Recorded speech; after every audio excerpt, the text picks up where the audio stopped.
Hey, hey, hey, hey. Hi, everybody, and welcome to Open the Door. I'm DJ Rap, and I've got the wonderful Moisen as my guest. Hello, everybody. How's it going? Yeah, we see that you guys have all joined us. I hope you can hear and see me clearly. I'm not sure where the record button went, so hopefully this is recording on some platform somewhere because the record button has vanished. So just give a big shout to a couple of people who are joining us whilst we wait for everyone to join in. Big shout to Dean. I believe you were the first one here, mate. How are you? All the way in South Dakota. Lots of people. I think what the way we'll do this, just so everybody gets a question. Hi, Dee. Hi, Greg. Hi, Andy. Hi, Anthony. Stannis. We've got people from everyone. Thanks for telling me, Greg, the levels are crisp. I do appreciate that help. That is really useful. Oh, 1 second. I just want to make sure that I'm closing all the tabs I don't need here. Awesome. Okay, so what we'll do to structure this, we've got 2 hours, we've got an awful lot to get through. And whilst we're waiting for people to turn up, I've been asking everybody who's signed up, and thank you so much for signing up, to email me any questions you have. And I think what we'll do is, because this is 2 hours, we've got a lot to get through, we'll do a little bit of chat in the beginning, not much, and then we'll jump straight into some production where I'll just show you some ticks and tips and tricks. Can't get my words Do out. that all Haven't the even had a time. drink yet. I'm only drinking tea, and just some things to get you moving in the studio. And we're going to do these talks over a period of 4 weeks. The reason I started this is because I've been doing drum and bass, jungle, and all kinds of music for a really long time. Good evening, everyone. Hi. And when I went away to America for 20 years, I'd signed a record deal with Sony. And when I came back 3 years ago to England, everything had changed. Production, sound design, it was all so different. And I had to relearn everything. And it was really confusing because, I've made a lot of big records. I've sold 3 million records. I've had massive deals. And yet I felt like I knew nothing. And I really did know nothing. I didn't even know who was relevant. So I had to start from scratch as if I was brand new in a way. And I spent a lot of money with different producers to show me stuff. And I wasted so much money, and it was quite frustrating because I think they were great producers, but they maybe weren't great teachers. And I think sometimes, they were enthusiastic in showing me how clever they were instead of understanding that I really needed like Ableton for Dummies, or I just wanted to just get through. And a lot of times there are questions and stuff. So why we're doing this, Moisen and I, is we just want to help. We want to be able to give back to a scene that's given so much to me anyway. And Moisen, the reason I'm having him guest with me is because I wanted you to have that dynamic of someone who's experienced, but also an artist who's breaking through and just starting, so he can relate really well to those of you who have got, who are just finding your feet with this. And he can explain what he's doing to break through. Hi, Josh. How you doing? Hi, Neurohead. So the thing is that I think it's good for us to have a few of those different perspectives. What do you think, Josh? Yeah, no, definitely, I agree. And just a disclaimer as well: if you see me staring off into the distance, I'm trying to monitor the chat to keep an eye on all of your questions. So bear Or with he me for just stares like that. It's one of the two. Okay, so how we're going to structure this today is we'll do a little bit of talking about artistry, and then we'll jump straight into the door. But I tell you what could really help me, you guys, because this is the first time I've ever done this. Criticism and constructive criticism and good feedback. Tomorrow, if you get a chance to shoot me an email and tell me what you thought we did too much of, what you'd like to see more of, what you'd like to see less of. Maybe you want to see talk more about the DJing and not so much the production. Things that you're interested in, we're here for you. So if you would love to give me feedback that's constructive, and people who've signed up, you can go to djrap.com, and if you click join the tribe underneath there's a little sub menu and it says open the door. And if you sign up to that newsletter, I will get everything. You can email me at teamproper@gmail.com, and there's where we answer all our questions. And if we don't get your questions tonight, I'll definitely answer them by email personally myself. So without any further ado, let's talk about artist life versus the reality. a lot of people are going to try and sell you stuff. I also have to make a living and all of that. And I get that. But I'm not going to sit here and say to you, if you get this set of stems or this PDF, you're going to be hugely successful. Or if you do this, you'll make it. So it's really difficult, the music industry, to navigate. And probably 1% of people, really make it. So let's give you some fun facts, because I don't want this to be Instagram reality versus the real. I want to give you the real picture of what things are like, because the struggle is real being an artist. So let me see if someone's like, whoa, it began. Yes, I'm punctual if nothing else. Okay, so here's some fun facts, okay? Do you remember Spotify burst on the scene in 2008 and it changed everything, right? There's currently about 100,000 songs uploaded a day. And they've got, just on that platform alone, I think 80 million, right, Moisen? It's about 80 million, yeah, 80 million songs. Yeah. So let's say you wanted to have an income streaming on Spotify and you wanted to make 40,000 a year, which is a reasonable amount. You would actually have to have 10 million streams a month for that to happen. And just to break it down, because I wrote this down when I was doing my investigative stuff here, it's 27,778 streams per day in order to have 10 million a month, right? Which will give you an annual income of 40,000. 80% of Spotify artists have only 50 listeners. On SoundCloud, only 1,000 artists have over 250,000 views. Okay, so 70% of artists that upload to music platforms only ever end up uploading about 10 songs. So this made me think, how can I help? What can I do? Because how can you get heard amongst all of that noise? And what can you do to make things your own? So, when I was talking to Moisen about this, I was like, this is how we've got to start talking this. We've got loads of questions from people. And yes, a day, Jay. Isn't that crazy? So it's insane. So when you think about the level of competition that's out there and how hard it is to be heard and what's going to make your track stand out, you've really got to be a plate spinner in a way, and you've got to wear many hats. You can't, gone are the days where you could smoke a blunt, sit in your room, make a track, and a record label would come and sign you up and go, oh my God, the good old day. You're amazing. Like, we've come to, it doesn't work that way. These days, you really have to have some sense of entrepreneurship. You've got to be obsessed. And I heard this amazing saying, practice makes good. And that's absolutely a lie. And I love this because I read this the other day and I thought, I've got to tell everyone about this. Obsession makes perfect.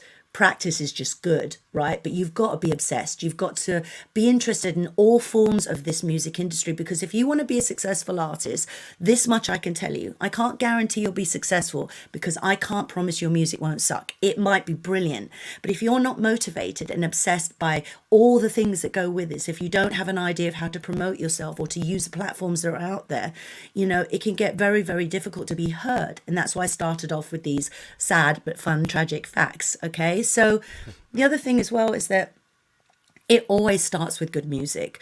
You don't have to be brilliant at everything, but do try to work really hard and getting better and better and better. And also the other thing is, and one of the things that I think is really important, if you look at all the artists that have broken through, they set the trends with the sounds. They don't sound like everybody else, right? So don't try to be like everyone else, but you can certainly check out other people's music to learn what they're doing right, and all that kind of stuff. And, but try to retain your individuality. And the last thing I want to say before we jump in is it's really, really important that you get a sense of balance when you're doing this. Right, Moisen? Because what can happen is we're living with metrics, and you can get very caught up in the likes and how many people watched your video and how many people did this. And I have worked probably 14-hour days for the last 3 years doing an onslaught of social media experiment. I decided to experiment and see what would happen during lockdown if I did nothing but work my bottom off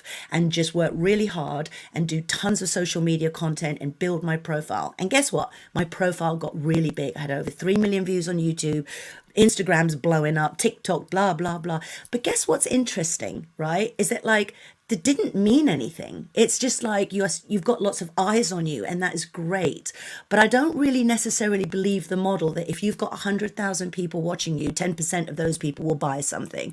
So just don't get caught up in that. Post when you really need to post. If you're new, you are going to have to do more work than someone who's established, right? And we'll talk to you Moisten, about that a bit? Like, just could you share a little? I mean, I'm sure you guys want to know this, but why don't you share a little bit about what it's been like for you as a new artist jumping through?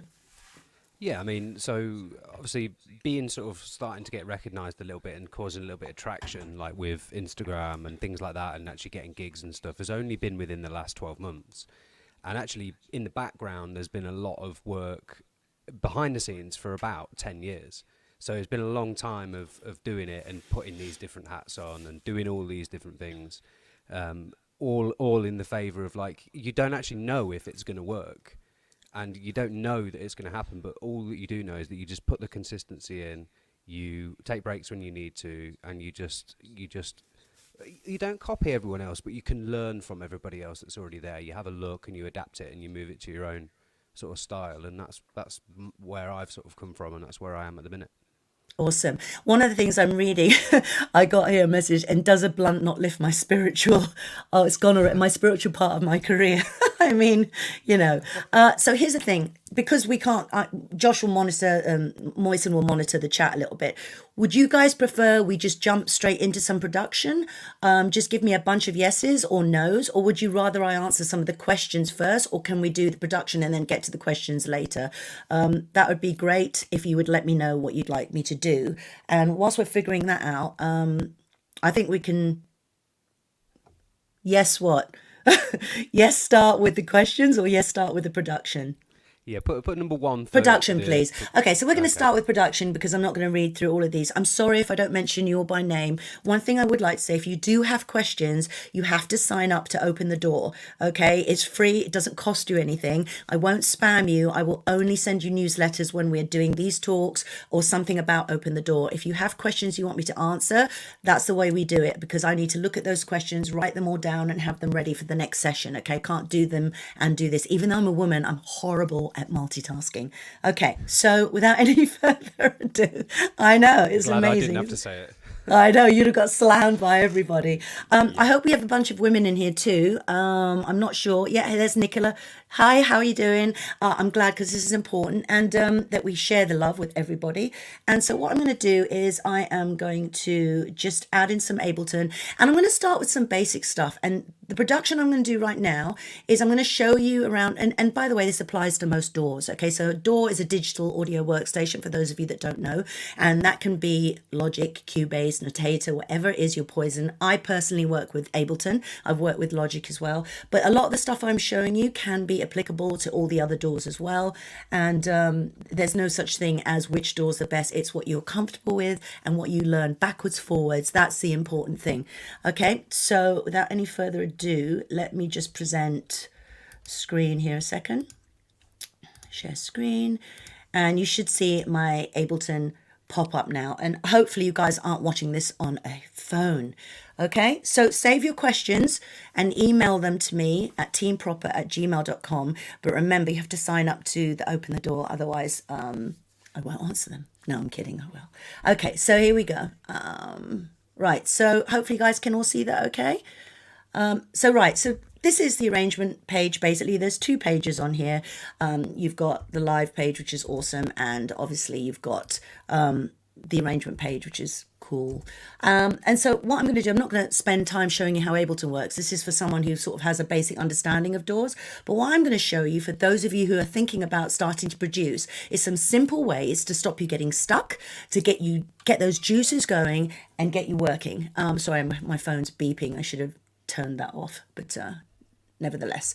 Okay, so let's talk about arrangement. Arrangement is absolutely huge, and it's always the same. Now, before you bite my head off, what I mean by it's always the same, it's in multiples of 4, multiples of 8, or multiples of 16, and the drop can be at 33 bars, 49 bars, 65 bars, but it's never at like a multiple of, 1.5 bar and then the drop. It's always the same, right? So how can you make sure you've got this right? And this is a question I get asked so much. And one of the things I like to say to people is, like, pull out a track that you know was produced by a great producer and just take a look at what they've done in their arrangement. So I'm going to show you what I'm talking about. I'm going to grab a track real quick here, and I'm just going to stick this down. This is Serum, Wave Riders. What a track. Such a good track. He's such an amazing producer. Oh my goodness. Yeah, I agree. I know. And I'm like, I know, as if it's like my tracks, like his.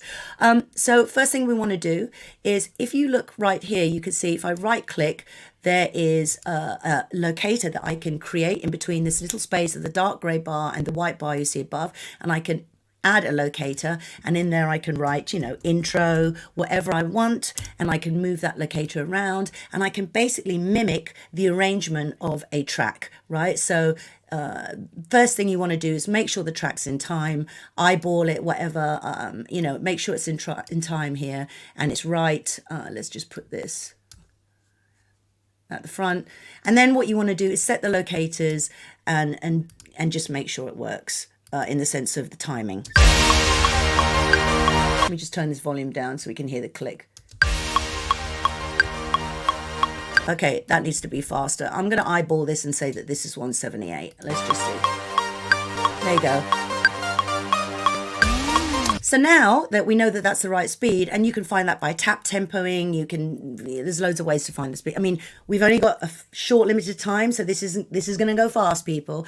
But I do teach very, very slowly when people are on courses with me. So here's the thing. Now that you know that, you can set your locators up as detailed or as bland as you want. You could just say drop, or you could go first beat, second beat, first turn around, insert, your breakdown here, first drop, and then you can delete this now that you've got this lovely skeleton here, and you can go ahead and save your template as a default template so that it opens up. And as you can see, my template opens up. Everything is already set, ready for me to work. The palette is set, and that's really good. So for example, on my basses, I've set up groups, and they're within a group called pre-master. And in each channel, I've got each channel set up so that there's a fab filter, Pro Q3, I've got a utility set up, and then on the group channel, I've also got a limiter, and I've got the utility. Now, there are lots of different ways to work, okay? And you're going to have people that are going to say, why are you doing that? Don't do this.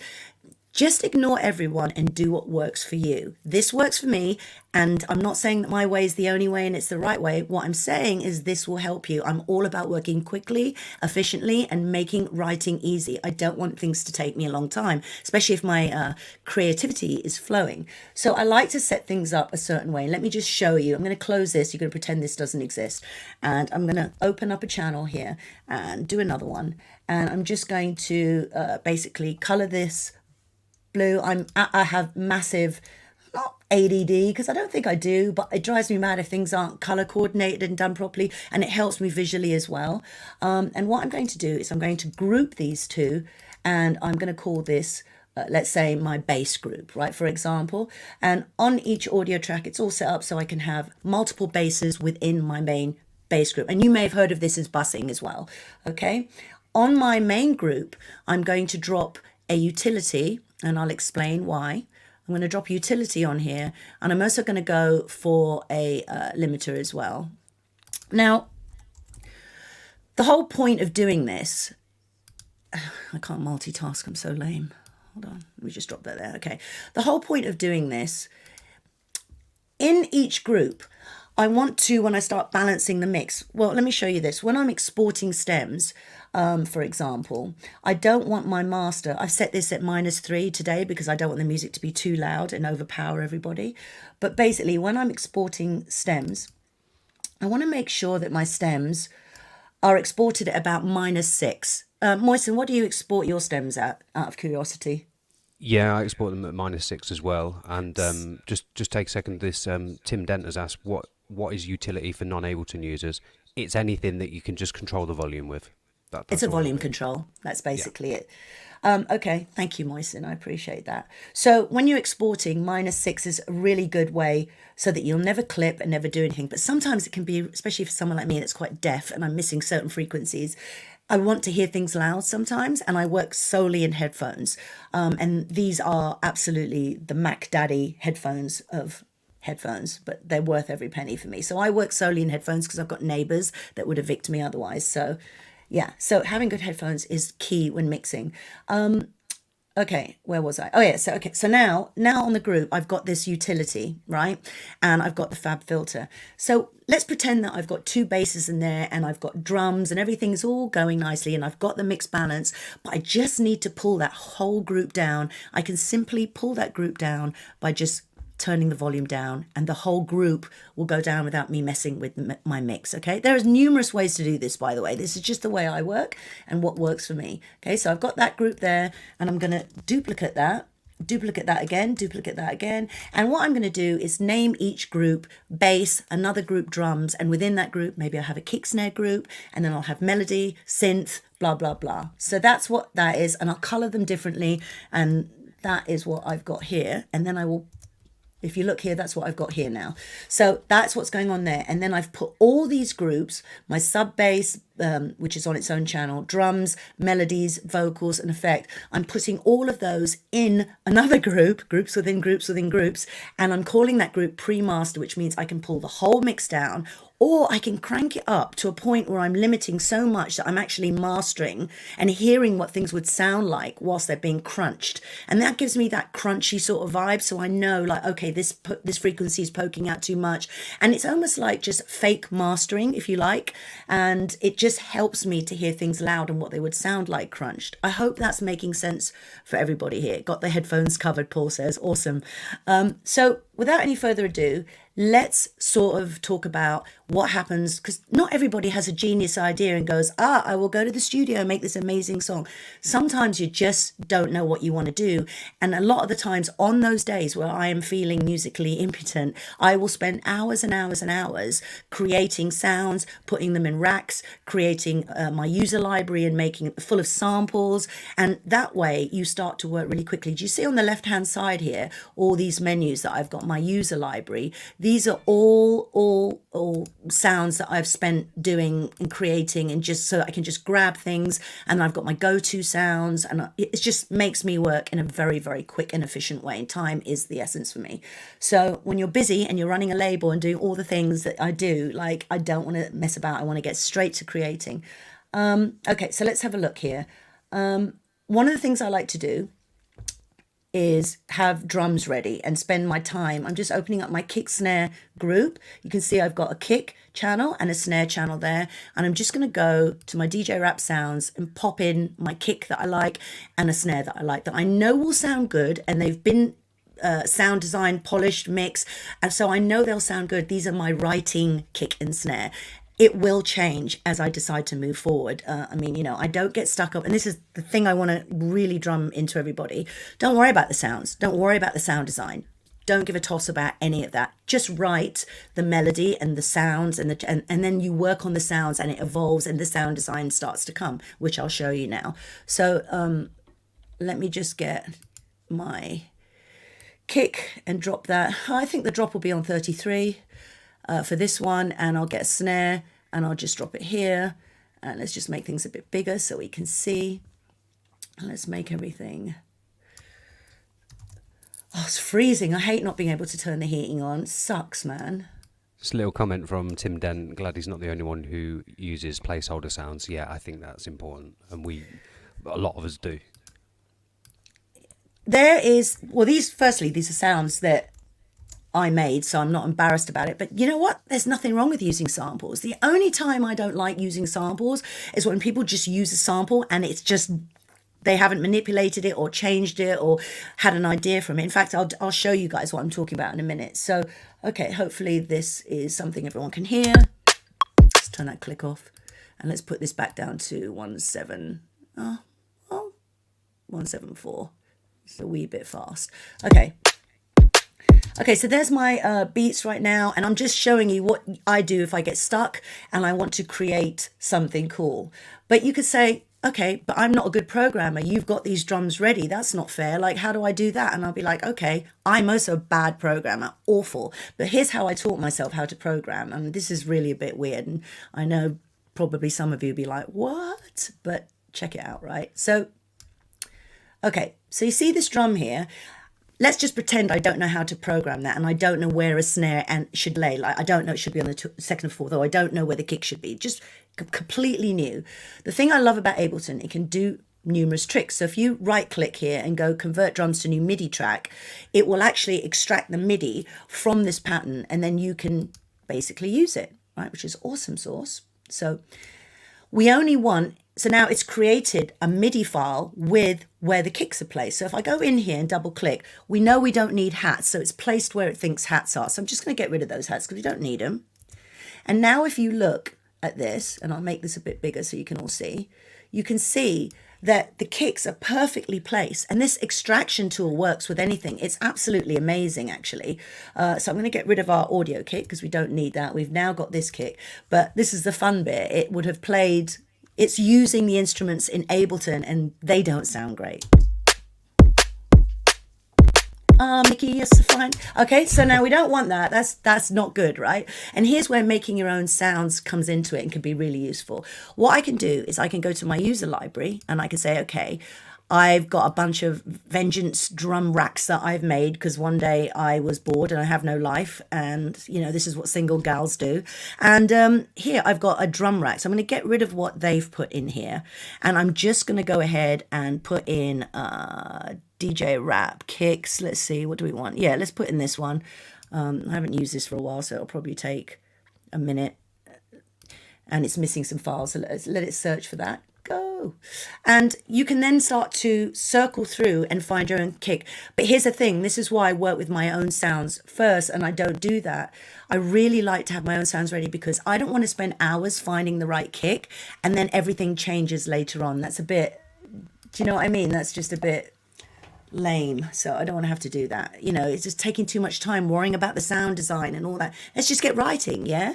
So, you know, I don't like to do this until actually I put the sound design last. Really only once I really think I've got a solid bass do I start shaping that bass and adding effects to it, distortion, blah, blah, blah, reverb. I save all of that till the end and you'll watch now. Yeah, I totally agree. I'm the same boat with me. Okay, this has finally decided to populate, which is awesome. Let me just pull the volume down of this real quick. And now if we go in here and we look for our kicks, they're there, and we can select all of them. And whilst this is playing, we can go through. You can put 128 sounds in a drum rack, right? Not sure why you'd need 128 kicks. I mean, I don't know why I did that, but I was probably very bored that day. But what I would do is have 10 of your favorite kicks, sort of the right snares, 10 snares for like jump up, for more rollers, and separate them like that. So I would have a rollers kit now. That's what I should have done, but I don't use this anymore. But my point is you can get really good systems working this way, and now you can find the right kick, blah, blah, blah. So hopefully that makes sense. I'm going to get rid of that. We don't need it. And let's go back to what we were working on and maybe test that theory with a bass line and see if that works just as well. I'm just going to turn these two red because I'm going to go nuts if they're not red. My hands are going numb. So cold. But I'm sitting here in a vest. Makes no sense. Okay. Right, let's go to the basses. So we've got, or I could add some more drums to this as well. And this is, again, the thing. You can just work so quickly if you wanted to. So let's close that kick and snare and open up the hats and give myself some room here. And let's just let me go to my DJ Rap Tools folder and my teaching folder and my box of ideas. Here we go. We've got box. Let's go to hats and rides. So this is the cool thing. You can start to populate stuff and just put it in here. And before you even know it, you've got like stuff that you can just write with and work with. And I'm sure all the volumes are wrong. But that's fine. Let's just put this stuff in the group because it's outside of the group. Give me a second. There we go. And one of the other things, now we've got that. So if those are too loud, now I can pull them all down just with the utility, which is awesome if I've got it set up in there. Let's see if I do. Yes, I do. Great. Awesome sauce. So I'm just going to pull that down, the volume, because I think it's going to be a bit loud.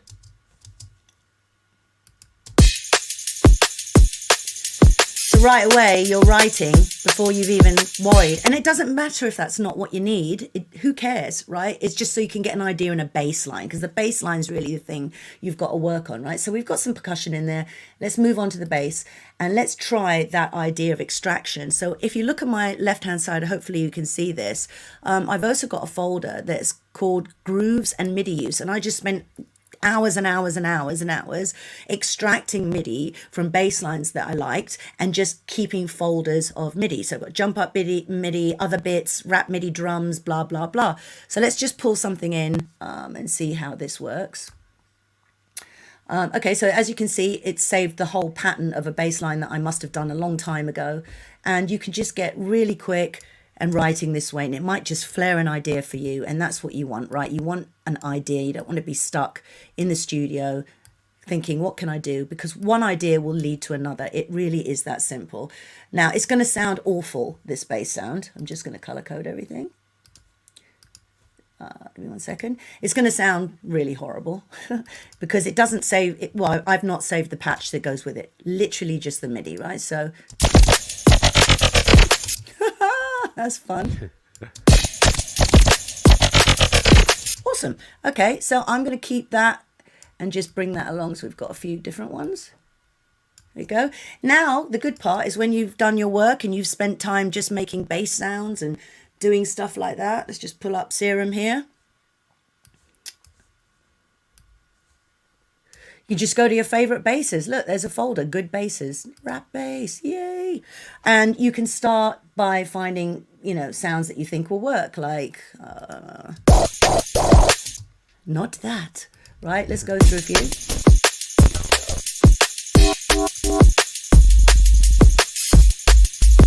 That's a Kenny Ken bass.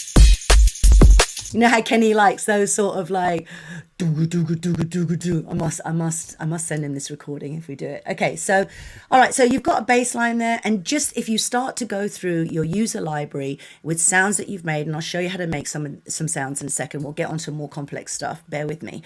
But if you wanted to just simply start filling this in and populating this and making something cool, you could. Give me a second because I can't multitask. I don't want to have to multitask. So we can start putting other sounds in here now that we've saved and say, you know what? I'm just going to pull a bunch of things in. Here's an end wobble.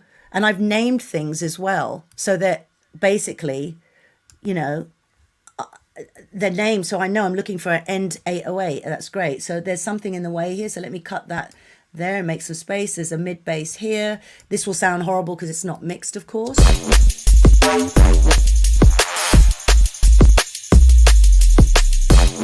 And it can be that quick to start writing. And honestly, I love that. Now, I'm the opposite. A lot of people start with drums and the bass. I don't. I work differently. I start with an intro and a melody because I'm typically a songwriter. Which way do you work, Josh? Yeah, I usually actually work from the drop, a little bit backwards, and then I struggle my way through writing the intros and the melodies. So pretty much the opposite. Most people start with melodies, with the bass and the beats. I was going to say most normal people, but I guess I'm not normal. Okay, let's look at something. So this is how I would take a sample, and I use two subscriptions that I absolutely love, and I'm not endorsed by them. This is who I generally use. I don't do endorsements, not unless they want to pay me an absolute fortune and I really use the product. But I use Splice and I use Loopcloud, and I absolutely love them. Loopcloud is great because it plays samples alongside your DAW in time, and Splice is just amazing for so many samples. I absolutely love it. So again, there's no shame in using samples, just make them your own. Let me demonstrate. So I'm going to go and pull, let me stop presenting just for a second, and pull Splice and share my Splice. Sorry to put in a quick question right. From Frosty Sounds. He says, do you use Diva or is it just Serum? I don't need to use Diva. I am one. No. I use Diva? No, I don't. And it's a great synth. But I tell you what, if I showed you my plugins, why does that sound rude? If I showed you my plugins, I don't actually have a lot. And I think that it's better to have less and just know them really, really inside out. So when I bought this Mac, I started with a brand new Mac, and I was just like, I just want one synth. I just want the plugins that I use, like 5 or 6. So let's see, I'll show you what I'm using. You can see here. Hold on a second. My mouse is way too fast. So, you know, I mean, yes, there's a lot, but what I use is based here in the groups of delays. I'll use Valhalla. I'm absolutely nuts for Valhalla. But there's so many plugins, right? My distortion is saturated, camel fat, blah, blah, blah, wave shaper, all that stuff. Synths, the only synth I have in here is Serum. Not because I can get everything I want out of it, but there are other synths, of course, that are amazing. And yes, you can use whatever you want. I just found that I had so much cluttering up my last Mac that it drained the power a bit. And it was just like, you know, everything was an effort. Whereas I want my Mac to run like a Ferrari and I can make every sound I want myself. So that's the way I operate. But there's nothing wrong with having other synths. And I hope that that answers your question. Let me just stop presenting and share a screen a second. Present, share screen. What are you looking for? Chrome tab. So what I'm going to show you is, are you guys seeing that? Let me know, Moisin. Yep, all good. Okay, great. So this is Splice, and I love Splice, and it's amazing, right? And it will really help you. So for example, let's say I'm looking for something that's going to work with this track right now. I know that my bass is in F because I write all my basses in F, and I'll show you how I know that in a second. You can literally just go in here, type in what you want to go, what you're looking for, leads. You can type the key in, which is amazing, which is F, and then you can audition the sounds and go through.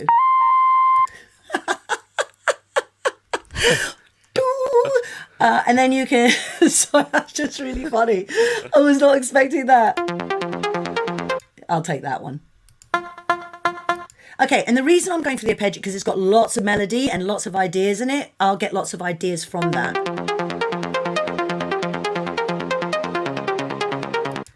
Oh, the trance has entered the building. Okay, let me just stop sharing that. So I do love Splice. It's awesome because you can do so much with it, but you can, vocals, amazing. I mean, nearly everything I do, I use so much of it. Hold on one second. Present, share screen, Ableton. Here we go. It's back to go to Ableton again. Okay, so let me drag in that sample and let's put that in my melodies folder. And what I'm going to do is show you like basic manipulation of a sample so that it's not stolen and it ends up being yours and can start giving you ideas. And this is how I work. So forget the drums and bass. We're just showing you how to get things going. But, you know, let's see. And by the way, I know I'm in F because my bass lines start with F there. You can look in the grid and check what key you're in, or you can put a piano and check what key you're in, especially if you're doing synthesis. That can be a bit tricky, FM synthesis. All right, okay, so I don't need all of this. Let's just cut this down a bit and let's just solo it. And I'm going to do that trick that I did before, but instead of doing slice, convert drums to new MIDI, I'm going to do melody because it's playing like one note. Harmony would be great for chords, and slice to new MIDI track is when you want to move the parts around, which is great if you're using an amen break. They're really, really useful for fills and things like that. It's incredible. So let's go melody to new track and see what happens. And then we're going to start manipulating this and changing this around a bit. Okay, so I'm just going to solo this and see what we've got. Great. First thing I want to do is change some of these notes. So I'm going to mute some notes. Let's see, maybe every other one or something like that, and just do a different sort of pattern because it's a bit. And then what I'll do after that,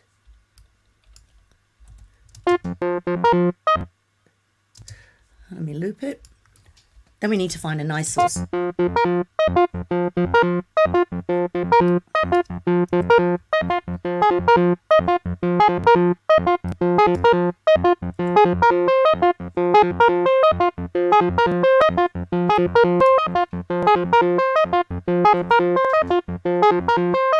Okay, let's get rid of that at the end. Okay, so now we've got something a bit different. Let me change the sound and see if I can make that a bit more sexy, right? So I'm going to get rid of what Ableton has given me, and I'm going to plop in its place a Serum real quick because I don't have any other synths. Poor me. And then I'm going to go to, it's on the top monitor, I've got too many monitors. And again, I'm just going to go to a preset lead, something like that. Let's find something that sounds good. Yeah, I can do something epic with that. There we go. So I've got that, and I'm going to put a little auto filter on it because it's a bit extreme right now. And again, I'm not getting into any sound design, any of that stuff. I'm literally in writing mode, right?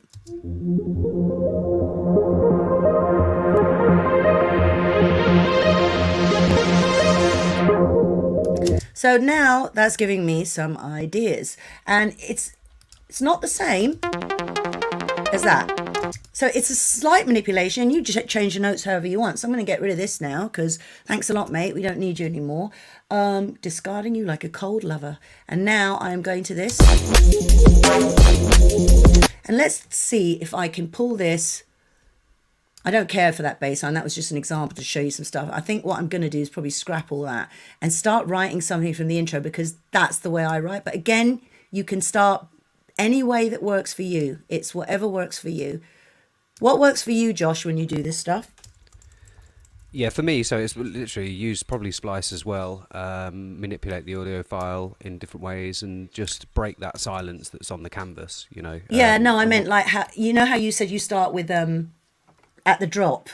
Yes. Where'd you get your idea? How do you, share a little bit of how you get your ideas whilst I'm just working on this for a second.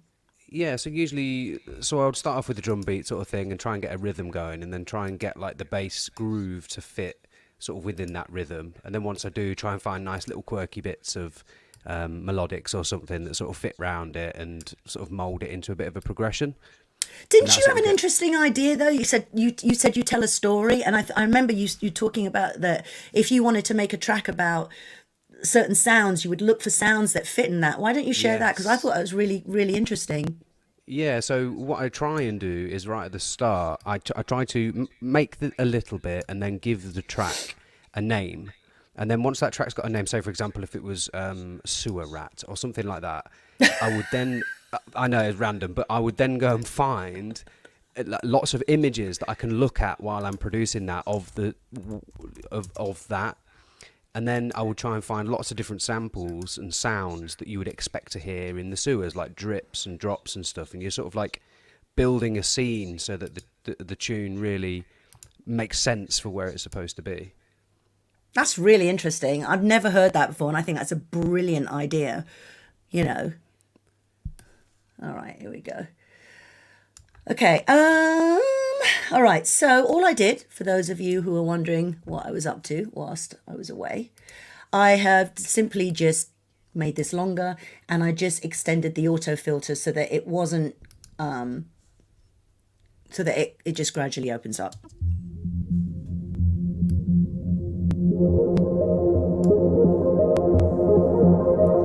And what I'm going to do is I'm going to get a Reese bass line, and I'm going to basically... do you want me to show you how to make a Reese, or do you guys think you know that and we move ahead? It's up to you. Anyone in the chat? First answer wins. Drum roll. Drum roll. That's hilarious. Okay, so there we go. Is there nothing on that channel? No, okay. Yeah, show please. Show. All right. Show us your Reese bass. Okay, so let's go for a quick tutorial on a Reese bass. I'm just going to go to my plugins here, drop in, guess what? You got it, Serum. And which monitor is that going to appear on? All right, Reese's are really easy to make. It's the effects that you put in the sound design that makes a Reese interesting, I will be honest. But to just make them basically, we're going to start with a saw. I thought. And then we're going to do, and Moisen, if you do this differently, do let me know. But I basically get 2 of these puppies. And then what I'll do is I'll go to the global and I'll get rid of the width. I'll make them really narrow. And then I will go to the oscillator and turn off the random because I want them to start at the same oscillating point all the time. So those 2 things. And then I will use unison. Actually, let me get rid of oscillator B just for now. I'll turn unison up about 2. And let's see. Which channel am I on here? Hold on. I think I'm on this one. Yes. So I'll turn the unison up by 2 and then I'll play around with the detune to taste. And then I'll open up the second one and I'll do the same thing. And I might turn that up a couple of octaves. And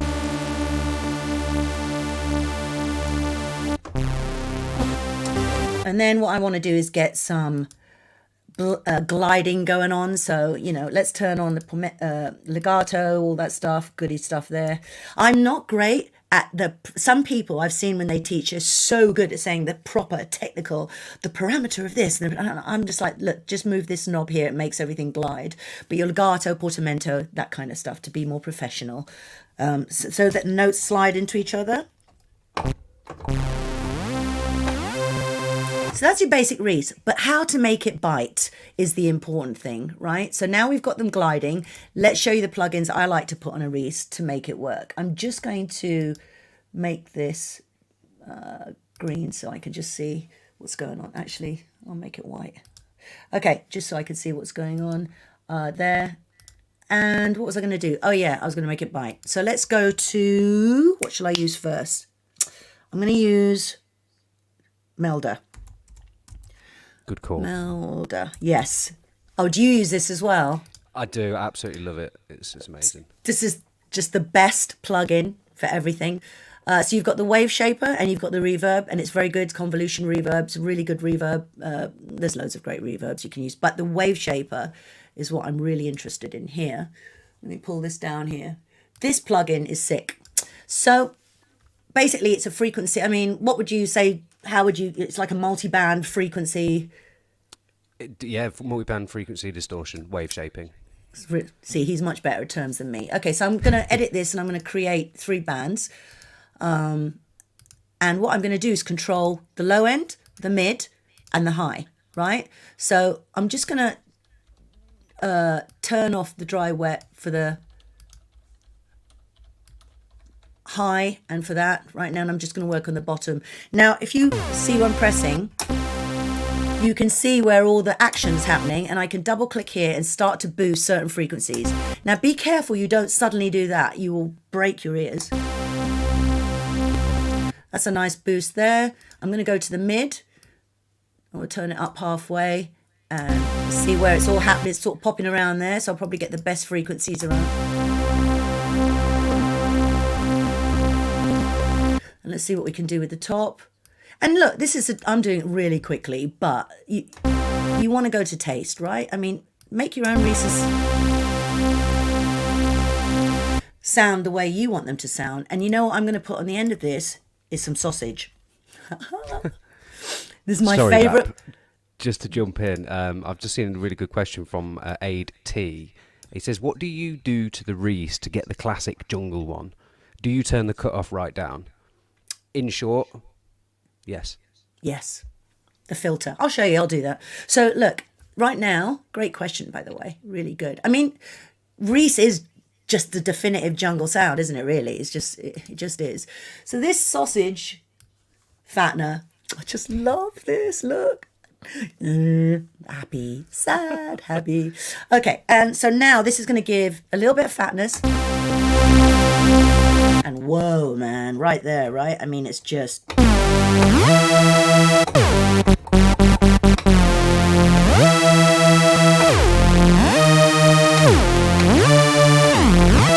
Right, so just gives you a little bit of bite and it will start, and this is just the beginning of the sound design process for me. I will do this to my Reese because if a Reese doesn't sound good, it's sort of a bit lame, isn't it? What do you think? Yeah, I totally agree with you, definitely. It's kind of sounds weak. It does sound weak. I mean, hold on a second. I feel like if you I think that for me with Reese's, like you can make 100 different ones. What was that tune, Moon in Your Eyes, right? That was on V Recordings. It's such an amazing sounding Reese. And it's all about the distortion and the way you marry that and what you do with it. So let's do that jungle one that we were talking about, because I think that would be pretty cool to do. So let me go back into my Reese. It feels like to me that the Reese is really quite a like definitive sound of jungle drum and bass. Even today, like Noisier use it, like really upfront. I use it in every track almost. Yeah. I'm completely addicted. I'm changing the color of mine to yellow. So we've got sausage fattener, wave shaper, and we can make. Oh, it's a bit loud now. Sorry. Let me just control that wildness there that's happening.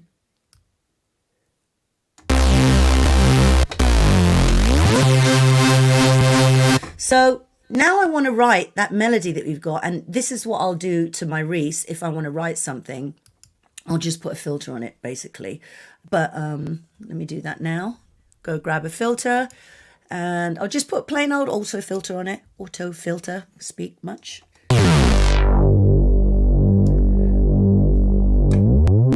And this will help me write. I tend to write with Reese bass lines and use them then later on for the bass line. So,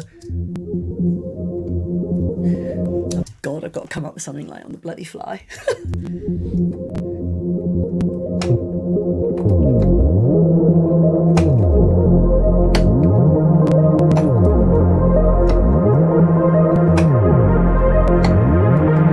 I like that. That'll work. All right. So another thing is, look, you know what? We're not here to blow anyone away or be, a lot of the stuff you will make will sound crap. I can't tell you how many times. And this is something, when I make a tune, it takes me ages. It takes me 3 or 4 different settings. I don't just make the tune. I mean, I can write an idea in like a couple of minutes. We know that.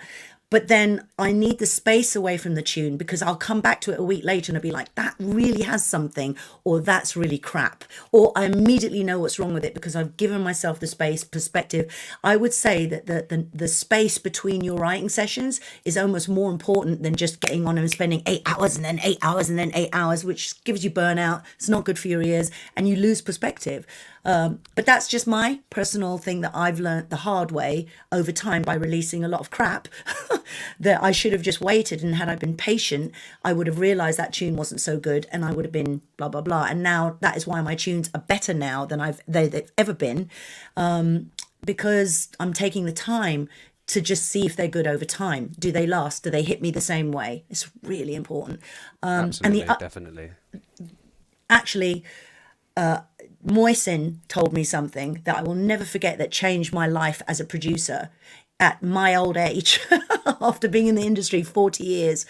When you finished a track, and this is so important, export this and DJ it. Like if you've got a set of decks, see if you can mix it. Right, put the limiter up loud so it sounds loud, export it so it's the same volume as everything else, and then play your favorite tune and then mix your tune in with it. Is it DJ friendly? Does it mix properly? Do you get that syncing feeling afterwards? Then you know your tune's not quite up to par and you've got to like work harder at it. Does it mix? Does it flow? All these things will I tell you what, that Moisen, God bless you for telling me that, because that changed my life. You can always learn new things. Changed my life. Because a lot of times I make tracks and I forget that they're not maybe quite DJ friendly enough at the beginning. Do you know what I mean? So, all right, let me record this in. Do I need a beat for that?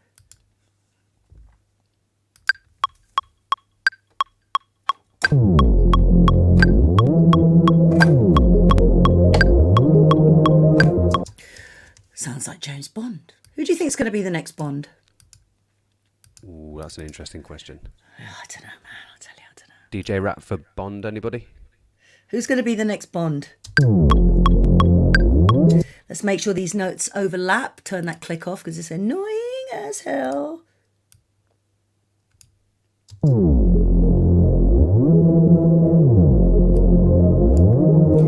Now, what's going to happen, this is obviously not an intro. I'm just writing stuff that I'm feeling right now, right? But what can happen is you can start to go into your, what am I looking for? Auto filter, frequency. So this could be part of a drop that's about to happen. This could be anything. So it starts there, and it starts to go up and open up, and you could imagine having a beat. Now, here's what starts to happen. Your brain starts to say, oh, you know what would be great next? This. You know what would be awesome next? This. And now you're writing and you're in God mode, which I just love. It makes you fierce.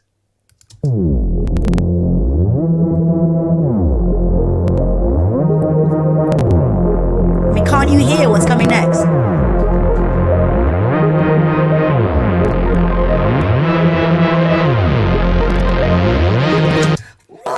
So now you can hear like, oh my God, I need effects. I need a boom, and I need a maybe an amen or something like doom, doom, or some sort of build up or blah blah blah. But the problem is, right, for me, and this is why I write this way, because I get all my ideas writing that way. The problem for me is that this just won't cut it. That was just to show you how to get started. Let's get rid of all that crap. So now I'm going to pull in sounds and things from this idea at the intro that I had that's going to work, and then I'll build my drop because I've already got the drop. It's right there. I can sort of hear it, if that makes sense. Does it make sense to anyone? Josh, do you know what I mean? Totally I know makes I'm sense working to in me. a, Yeah, totally. I know I'm working in an odd way, but let's put some drums in there. I feel like this could be a bit sort of jump up almost. Yeah, there's been a lot of comments in the chat to say DJ Rap on the jump up.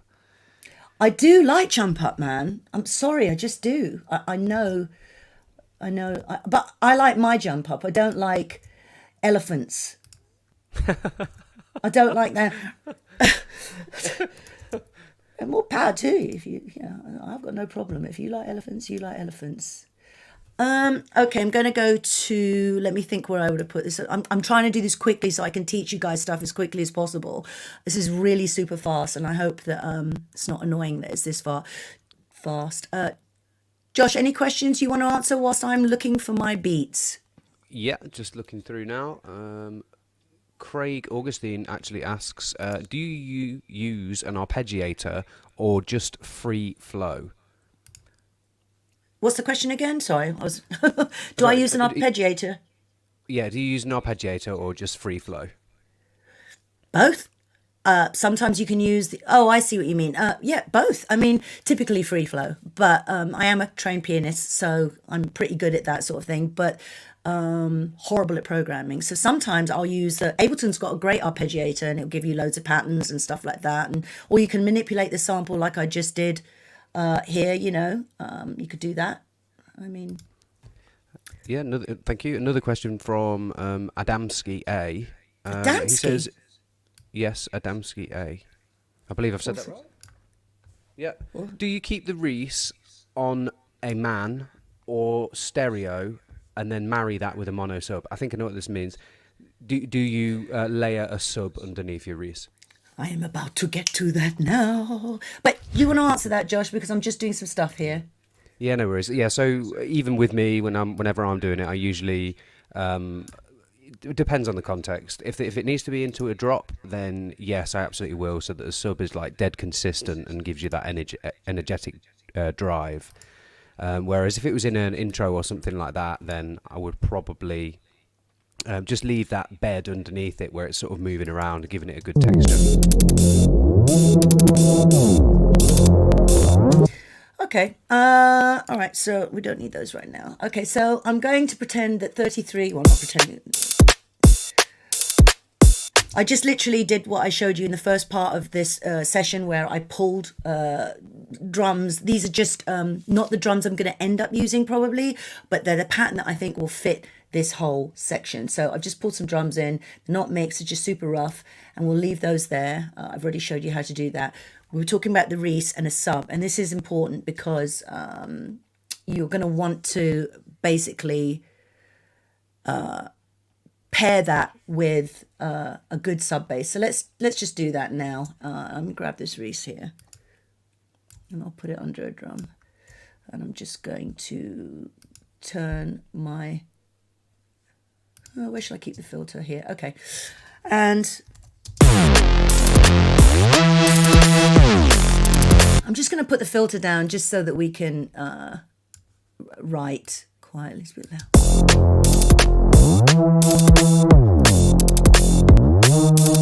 And then I probably have a different bass line, which I'll do and create. So there's sort of a jump up vibe with this Reese. So in my mind, I'm hearing like, da, da, da, da, boom, wow, something like that, right? It's awful. But I'm hearing it, and it's... if we get that in the recording, we'll have to make a tune out of it. Anyway, my point is that bass. So right now, to me, this needs to have the bass cut out of it, absolutely, right? We don't want to have the bass in here. I'm just going to look for a fab filter, just because I didn't put that in. So let's go to my plugins, go to my EQ. And what I'm going to do is I'm just going to do a simple, to be honest with you, normally I would use just an EQ8 just to shave off bass. I'm going to do a hard cut and I'm just going to go to around, let's listen.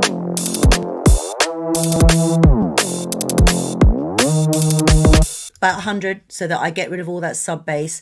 And I know I'm going to pull the filter up and all of this stuff, but let's work on a sub bass because that's what this needs, right? And I'll put the filter up, auto filter, frequency. Okay, Adamski, this is almost practically answering your question. It's funny how that works, isn't it? Okay, so now this needs a sub bass. Let's just loop that there. I'm going to give myself a new MIDI channel. And what I'm going to do is pull the same bass MIDI onto this channel. And I'm going to get a sub. I'm going to call this sub so I don't get confused. And I'm going to pull in Serum, obviously. Sometimes in the projects that I've had like 15 to 20 instances of Serum. So it's just so powerful and so versatile to do anything that you need it to do. It's all you need, mate. That's what I mean. I use one. Look, if I could be bothered to learn 400 different synths, I probably would. But so far, I haven't needed to. And I always say to myself, would I rather spend £200 on this or on my label or on something that's more, what I mean? I don't know. I think of the money and I think, and it makes me work harder to get to know Serum more. If I'm like, how did they do that? I bet I can do that if I just watch enough tutorials or I learn how to do this and that. And Serum's just it's a beast, isn't it? What was I doing? Yeah. Sub bass. Okay, so I'm gonna go to basic shapes, and I'm gonna go to global and make sure again we're in mono and oscillator. Let's make sure everything's on. Okay, there we go. So we've just got that going now. And now we'll have a bass, which I'll probably need to put some of these notes down an octave. Cheese sauce rice. Just a real quick question. Sorry about that. When you do put them down an octave in one click, what is the short command? So you select them and then you're doing shift and you're using the arrow keys. And if you do shift and the arrow key, it'll take it down a whole octave and up. And if you don't do the shift and just use the arrow keys up and down, it'll take them up by semitones. Awesome. Thank you. Okay, let's tidy up the notes. We don't want these overlapping because this is sub bass and we want these to be perfectly in time. Now, obviously, I'll tidy up all the other notes, but I'm not doing it for today because that's just going to cut into our time. So there's no need for me to do that. Fold so I can see what's going on here. You are a little bit long, mate. There we go. There we go. All right, okay, because it's sub bass, that's important, that we don't have things overlapping, blah, blah, blah. So now we've got some sub. What I want to do is put some distortion on that sub because it's a little bit, I want a little fuzz in there, like that white noise. And you can do this in Serum as well. And it's brilliant. And white noise is very, very important as a texture to bass lines. We'll get into that probably in the next session, but how important is white noise, really, honestly? Yeah, it really is. You end up, it just makes it cut through the mix, your brain sort of fills in the gaps between that high fizz that you can hear and the low sub bass. It just makes it sound a lot more full. I'm going to pull out my trusty wave shaper on here, and this time I'm not going to edit 3 bands. I'm just going to go to the presets and see what happens.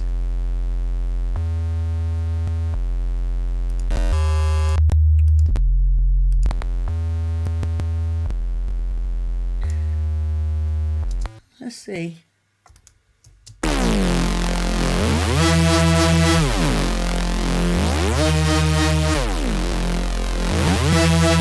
Yeah, that'll work for now.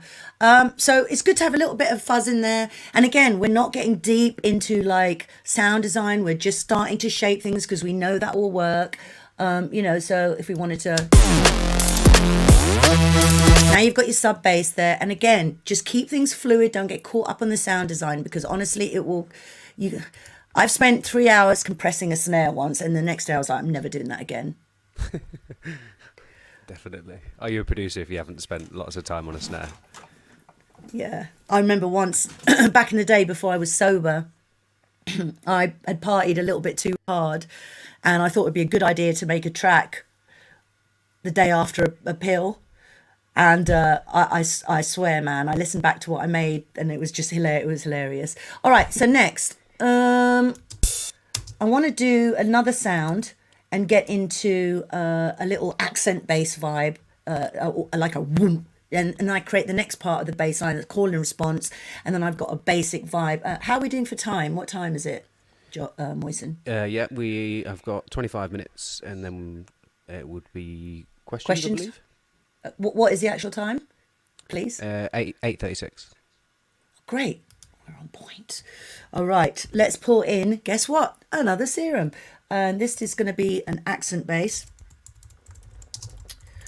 And yeah, obviously, I have to sit down and show you guys how I made each of these basses. We'd be here for a while. And what I'm going to do is do that at some point, but not today, because we're just trying to show you how not to be stuck, how to get creative, and how to do stuff. Let's go to my good basses. And this is the whole point of making sounds that you like, and just having them at your fingertips ready. You know, right away you can just get in there and start making some stuff.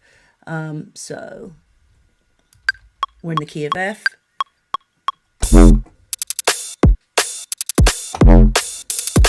Pardon me. I'm so childish. Okay, here we go. So that is in F. That was an F as well. Let's put these line up right. So now we've got a little accent bass. We can just go in and create.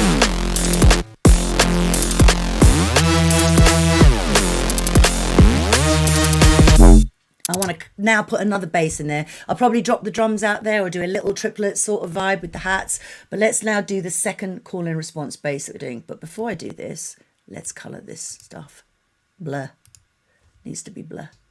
Okay. Coolio. Right. So, who says Coolio? So I'm going to go and make another bass. And here's the easiest way to do triplet stuff, for me anyway. See, I mean, because I can't program at all. I can now, much better, but I still cheat all the time. And I'll show you how I cheat. Let's do this. All right. She's a cheater. Okay, so I'm going to go to serum. And I'm going to pull another serum here. One day my computer will just explode and go, no more serum. I'm going to go to a basic shape. Yeah, that's what I'll do. Basic shape, sine wave. And what I'm going to do, let me just put that on the other screen for a second, is, and this is going to be, I'll call this jump bass, just for now, so I know what it is. I want to create, and we know we're on F. This is the one that will take a lot of time. Legato to make it stretch over there. Just a quick question from QWL Music. He says, do you EQ as you go or later once you've found the groove? Later. Yeah. But I have all my EQs set up so that all the basses are cut off at 100 Hz. Everything is on every EQ channel. I have an EQ8 pretty much, and it's already set up to shave everything off. But I don't. I leave all the EQing, all the effects in the sense of reverbs, delays, parallel processing, which is so important. I leave all of that till I'm happy, because if I don't like the idea of the track, what's the point going into a musical wank and spending hours and hours and hours doing all this clever stuff when actually the foundation of the tune's shit? Makes no sense. You've got to like those 16 bars. I'll never forget, I was hanging out with Ronnie Size once, and he was saying to me, we were talking about, he goes, what I like to do, and this is his words, he goes, I like to get 16 bars looping, and then I'll go brush my teeth, do whatever I'm doing, and if I still like the sound of what's happening after like half an hour, 20 minutes, I know I'm onto something. You've got to be able to, and if you listen to a lot of Ronnie's tracks, it's just the same bass line over and but you never get bored of it. You know, it's absolutely. So I want to make sure I like what I've got going. I probably just get to the stage of just writing the meat and potatoes of this track, then I'll walk away for this for a week, or I'll work on something different. Do you know what I mean? And then I'll come back to this in a week and I'll go, that idea is worth pursuing. If only I had approached dating like this when I was younger, I'd be in a much better place mentally. Okay, so take your time, go slow, and just enjoy the process. Do you know what I mean? Don't get caught up in the sound design. Who are you trying to prove anything to? It's just make a good 16 bars, something that's got a vibe. That's what you're looking for, vibe. Because I tell you what sold all my records, it wasn't sound design, because there wasn't any back in the day. It was vibe, pure vibes. Okay, so we're back to this. We've now got this happening. T for tremendous. And what I want to do is make that oscillate and create some fun with this and create a triplet bass. So I'm going to go to my shaper box, Wave Shaper, and I love this plugin. This is my go-to. Oh God, I've pulled the wrong one out. Yeah, shaper box is I can actually. It is Why such do a I good do tool. that? It is called shaper though, isn't it? Yeah, just above it. Oh, there it is. What, shaper box 2? Yeah. Why is it in the wrong place? I don't know why that did that. That's put this back. Okay, so now I'm going to go to this. This is an amazing tool. It does everything, and it's just shaping volume. You can use it for side chaining. You can use it for distortion. If I click on the filter, I'm going to show you something so quick. You're just going to love this. Actually, I'm just going to put, because it would be better if this was on a different waveform to demonstrate. I'll put this on. Let me put that on a saw. So right now, I'm going to click this time and I'm going to put it on triplets, put it on 8th triplets, and I'll give it a shape. And now it is, as you can see, it's starting to oscillate. And this long line that I just did, right away, is giving me shapes. Let me just loop this area.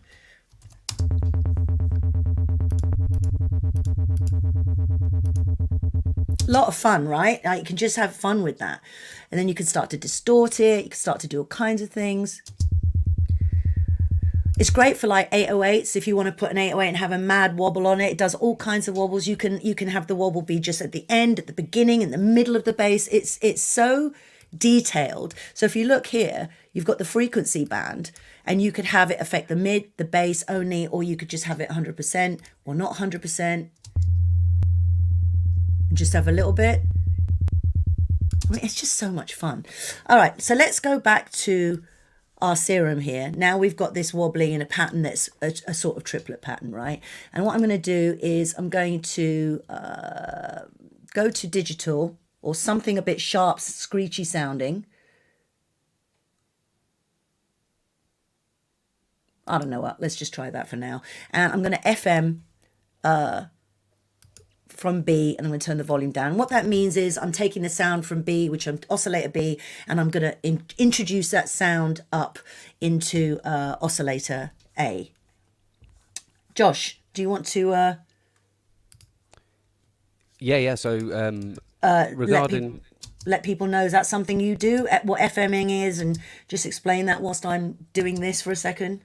Yeah, absolutely. So each single cycle waveform with the oscillator A and B, when you're FMing from somewhere where the volume's down, all you're literally doing, just like Rap said, is you're introducing in that cycle of waveform the more digital, more crunchy style waveform, and it gives it that like high-end sort of texture. Okay, so my mouse got stuck then. Okay, so need some cheese. So what I'm going to do is, using this,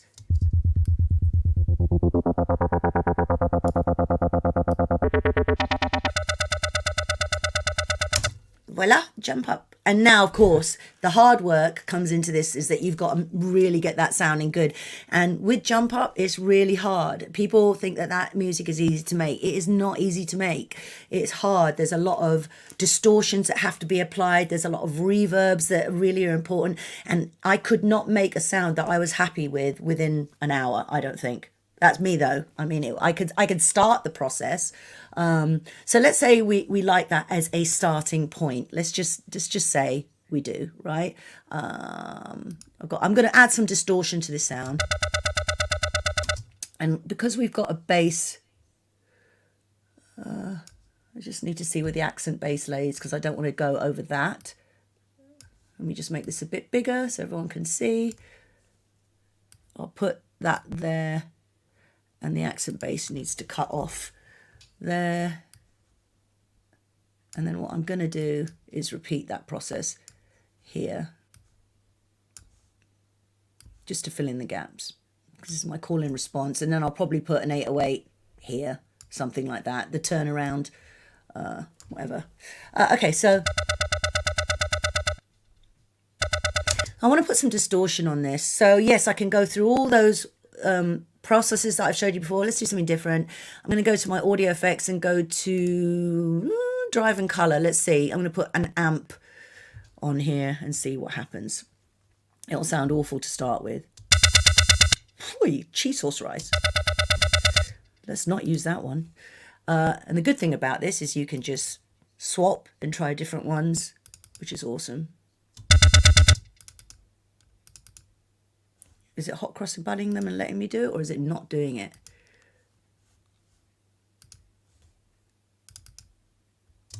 There you go. So I'm going to use another one on top of that as well. And you could just keep adding different sounds, find what works.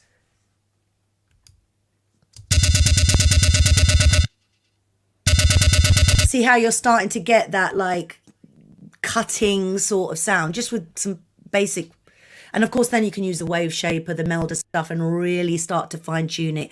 Get rid of the sub underneath there, EQ that off immediately. Let's just do that now before we forget. And then you'll put a proper fat, where's my mouse? Put a proper fat sub underneath that and you'll be good to go. So let's just give that a high. No cut there. Just get rid of it, make sure there's nothing. Lots of frequencies need to be fixed in this. This is going to take work, which I'm not prepared to do right now, but because it will take, and it would take me honestly probably 2 hours to get a bass that I was happy with.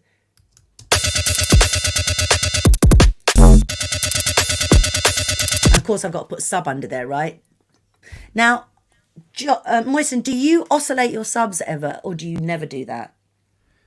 I only really oscillate the subs if it was like a sort of like breakdown or something like that. But in the drop, I like to keep them like quite strong and straight, and then probably distort the group sort of thing so that it kind of gels it together. Right. So without, because sometimes I wonder if other people do that as well, or if it's just me that likes to, because I like to oscillate some subs. What was I looking for? Plugin. So yeah. So. To do stuff quickly. So I'm just going to put a sub under here. And of course, you'd want to distort that sub, put some white noise. Like this sound needs work. It needs white noise added. It needs all kinds of things. But that is, again, later on. I want to just get into, do I think this has got some vibes? That's really it. And that's as far as I'm going to take this. You know, and then I'll start working on the sound design, the white noise, the reverbs, the delays, the blah, blah, blah, blah, blah, all that stuff afterwards, right? But for now, it's like, let's do some basic side chaining if we have time, and let's just get this to a point where we've got a sub. Hold on, underneath it, see how that sounds. Basic shapes. Sorry, I've just noticed a question from Tin Dent. He says, how many distortion plugins on a sound are too many? I'll take this if you don't mind. Because I've got a funny story about it, actually. On one of the channels that I had with the bass, I think I had 32 instances of different things. God. And it worked, and it was fine. It worked. It was just starting to lag my computer out. And that sort of bounces into another question from ADT. Is it a good idea to bounce your bass down after you've made it to save on processing power? Yes, when you've got 32 different things on it. Definitely. Yeah, freeze the tracks, bounce them as audio. And another thing you can do, which I'll show you, actually remind me that I'm going to show chop and bass. Audio jiu-jitsu is what I call it. Audio jitsu, all right? That's what we're going to do in a second. So now where was I? Cheese sauce rice. Okay. I've completely, that's jump up. Okay, here we go. Serum. I want to put the bass lines down here.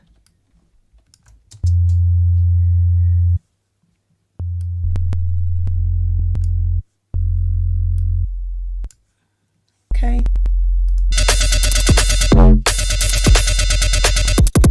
Now, of course, this is just dry, right? Obviously, it needs a lot of work. And you need to get that bass working with the growl. We need white noise. It would just change it completely, and that's it. But just for an idea, it's a start, and that's what we want to be. It's a start. And if I wasn't demonstrating, this would have all been done in like 20 minutes. So you can see how effective it is to have a bunch of sounds. If you're not happy with that sound, you can always do this. You can say, okay, I'm going to record that, right?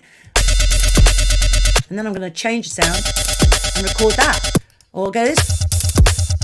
I just keep, and then what people do is they have a bunch of recorded audio, which I call audio jitsu, and they top, and that's how you get all these different highs, lows, transpose up by 12, transpose down by 12. So, you know, it's really cool because you can have, just by going through the presets, right? So it's really easy. It doesn't have to be complicated, drum and bass. I tell you what, I nearly gave up making drum and bass a million times. And it was just, I was so depressed after having a session with a producer showing me how to do it. And I was just like, this is just no way I'm going to, I just hate this. I hate it. I've called Moisten up, just frustrated, going, I can't, you know, and I just stuck with it. And I'm telling you, you can do it. You can do it. You can do it. You can do it. You can do it. Don't give up. I think one of the most important things that rap's actually taught me is the fact that when you do get frustrated, you literally, I remember ringing up and saying, like, I'm really frustrated with this, come away and step back and then come back when you've got a bit of a clearer mind and a more playful attitude, is it?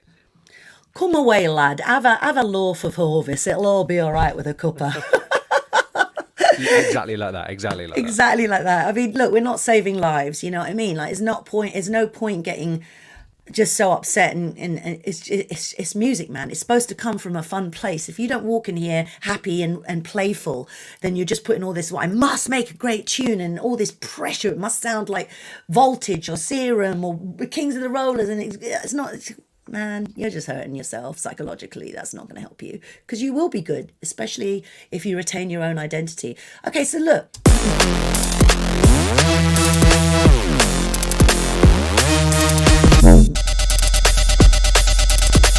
Now here's why I'm hearing vocal samples, you know, little things and blah blah blah. So how are we doing for time? Give me a time check, hun. It is 8:53. So it's 9 o'clock. Almost. Right, so do we leave it there or do we do some questions? I think it'd be good to do some questions because we're finishing in like half an hour and we've got a lot of questions to get through. I think I didn't show you Loopcloud, and I think that's important to show you that stuff because you want to get some effects in here and stuff. And I love Loopcloud. For those of you who want to know what Loopcloud is, well, you can explain it whilst I pull it up. Yeah, Loopcloud is like... Oh, wait, you don't use like it, do you? you don't use it, literally, I need to get it. Because I've seen you use it and it's amazing. It is amazing. But it's just basically Splice that's synced to your DAW. And you could also, like, rehearse these different sounds and things. Oh my God, so good. I'm going to show you. So good. Sorry about this shot, but I've got to find the... where is the Loopcloud app gone? There it is.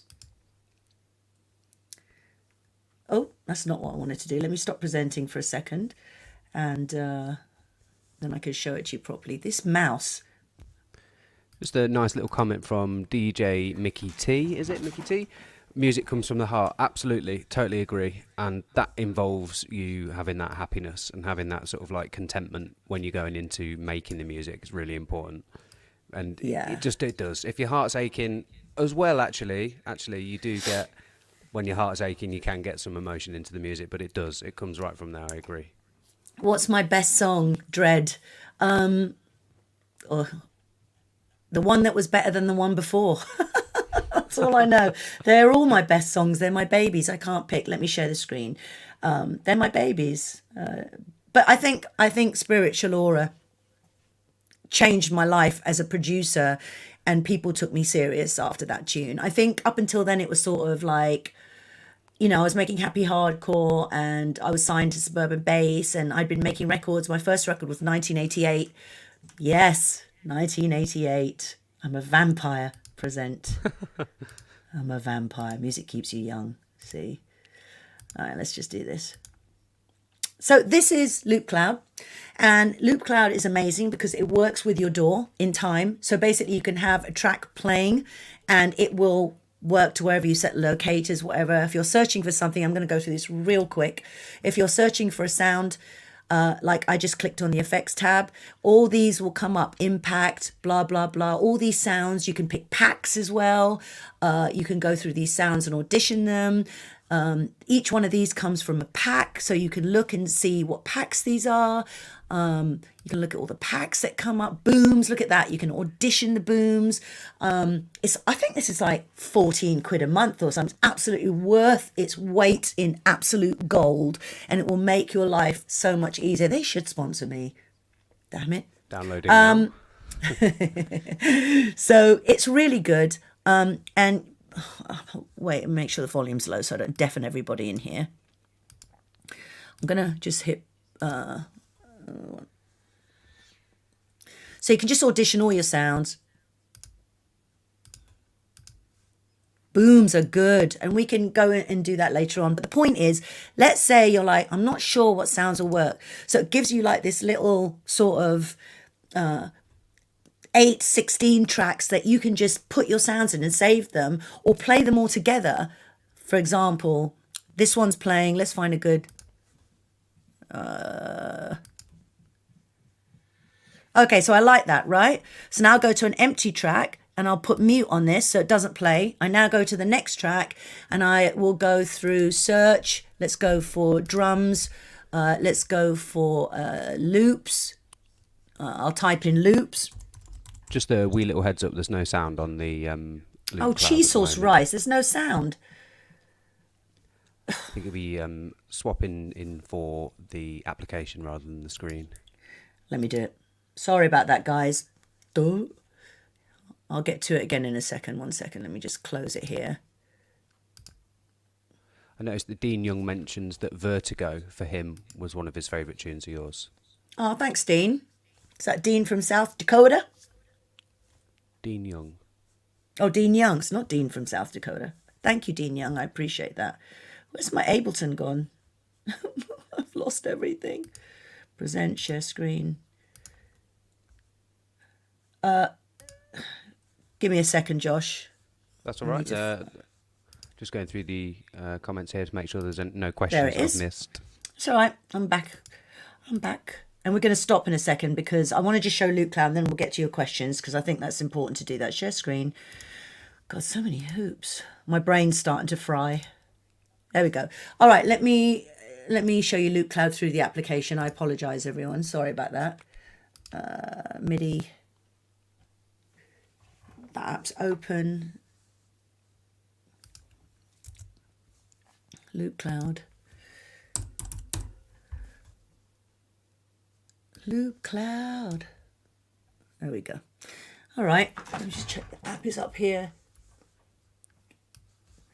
I can see that t-shirt, Door Life. Love it. Open an app. Let's open this up. I'm curious if you can hear anything, so tell me if you can hear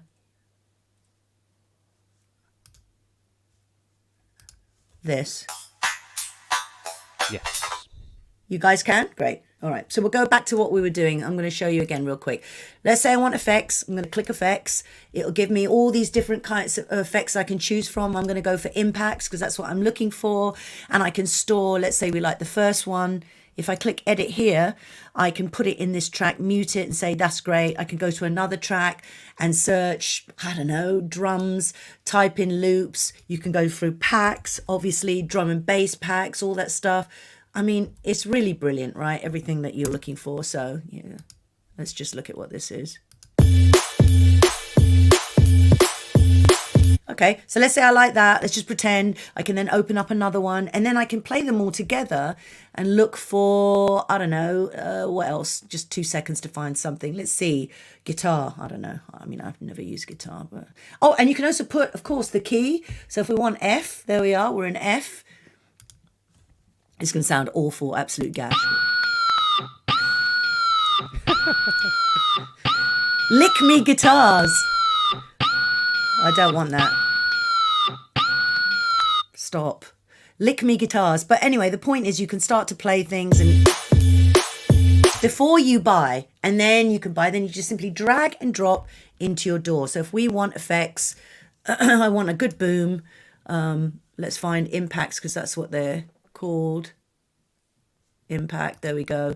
And you can start to save collections, my sounds, packs, going through all of that stuff, you know, and find that perfect sound and audition it.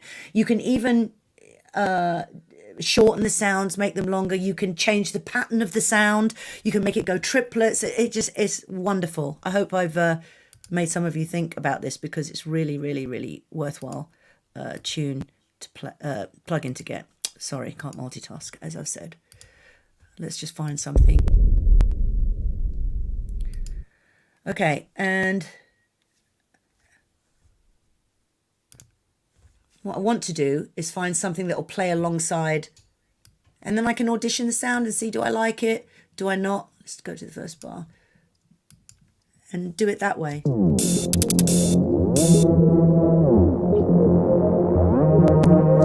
And I can start to drag sounds in that I like from Loopcloud and just say, yes, okay, this will work, that will work, that won't, right? So I won't bore you with dragging in sounds. We've done enough of that, but I'll put a couple in, just one, maybe, I don't know. Let's put an effect in here and let's just see what we've got. Let's close that up. Let's put a drone in. So I'm literally, you can't see on the other screen, I've just grabbed some sounds, dropped them into my DAW, and then I'm just putting them into my effect. But it will play alongside them. It does all that stuff. It's amazing. Plays in time. Whatever your BPM is, it'll do it. It's pretty cool. Whoa, look at that. I just gave myself a fish tank. This is my aquarium fish tank for making things move. So this is sounds that I've just kept, obviously.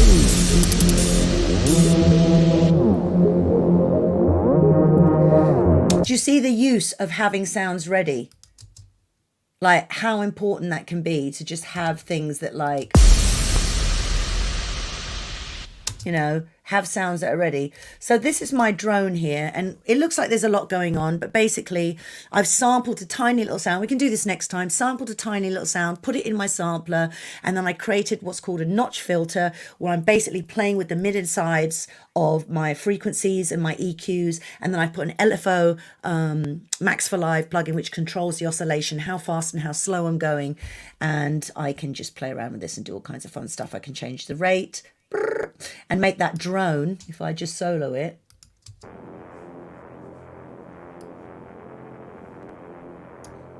Or I can put it, sync it, you know, do all kinds of stuff. Change the frequency, change the cue point, make it sharper, make it wider. Mess around with this completely. And it's just fun to get some movement into any of your sounds. If you guys want me to show you how to make a notch, we can certainly do that next time. Time check, Moisin? Time check, yeah, it's we've got 25 minutes left.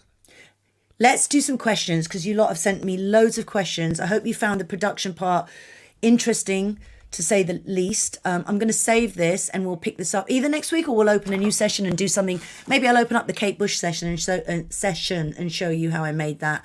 But I don't know. I think, can I just say at this point, if you guys would take the time to email me with your feedback at teampropa, that's TEAMPROPA @gmail.com.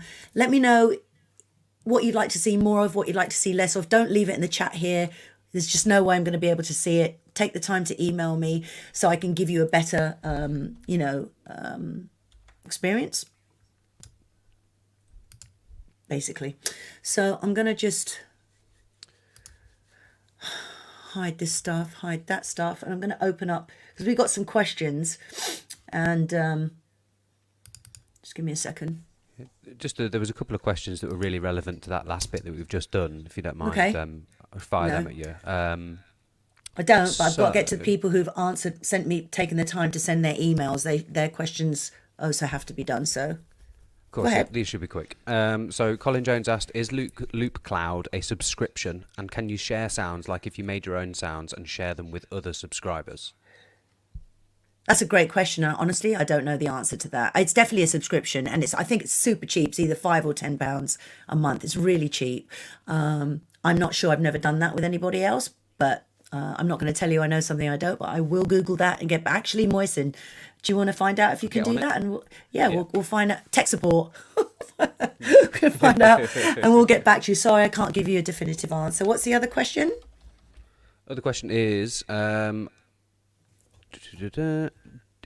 Dent asks, do you guys still use sample packs as well? I certainly do, because they're invaluable, because it's just like splice or anything, but always make the sounds my own personally. I don't anymore. I just use Loopcloud and Splice. That's all you need for me. But I used to, which is why I have so many sounds in that user library. But I'll be honest with you, same as Moisen, you sort of learn like, well, I want to make my own kick. So there's 3 parts to a kick, the top and the mid, the bass. I'm going to do this sound designer. And then as you get better, you start to want to make your own sounds. Think about Dillinger, right? One of the greatest legends in our scene, an amazing, amazing producer. Instantly recognizable by what? A friggin' snare and a kick and there's no one that sounds like him. And that's where you want to get to, right? That kind of thing. When you're so famous for your snare, how cool would that be, right? Yeah. All right. Let's get to some questions. I've got a question here from, hold on. God, there's loads.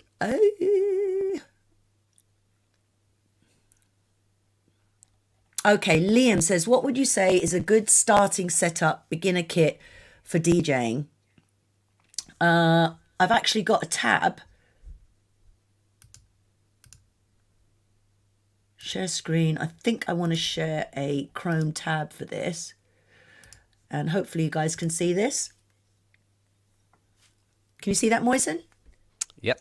Perfect. Okay, so Pioneer, guys, is the staple, and I strongly recommend Pioneer. But of course, you don't have to get the expensive stuff, and you can start off. And if you just Google, you'll see there's a bunch of great options here that are really awesome prices. Great controllers that are 2 channels that start from anything from 150 to like 300 quid, and they're well good just to start and get you going on it. And it's important that you don't spend a huge amount of money and just start slowly. But I would say go for Pioneer. So Liam, I would definitely say go for Pioneer. The other thing as well that you want to think about is, let me see if I can just stop this screen and share this one.